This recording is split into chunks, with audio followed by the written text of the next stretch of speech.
قاتل جدا لو خدناه مفهوم النهاردة، لكن علشان نفهمه بجد لازم نرجع لزمنه. طب ايه هو زمنه؟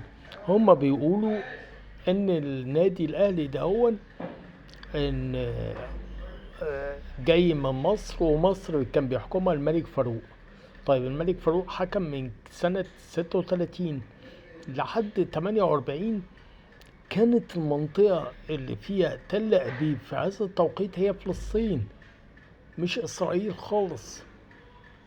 نادي الأهلي هو نادي وطني، ومصر هي عمرها ما بعت القضية ولا حاجة.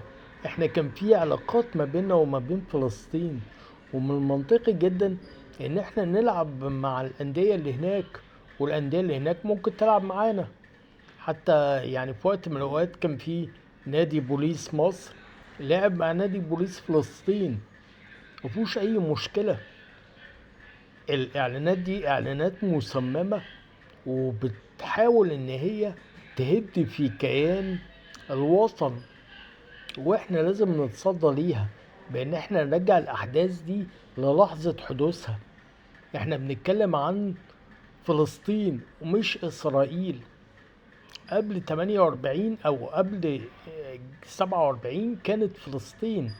كان معكم المؤرخ أحمد كمالي.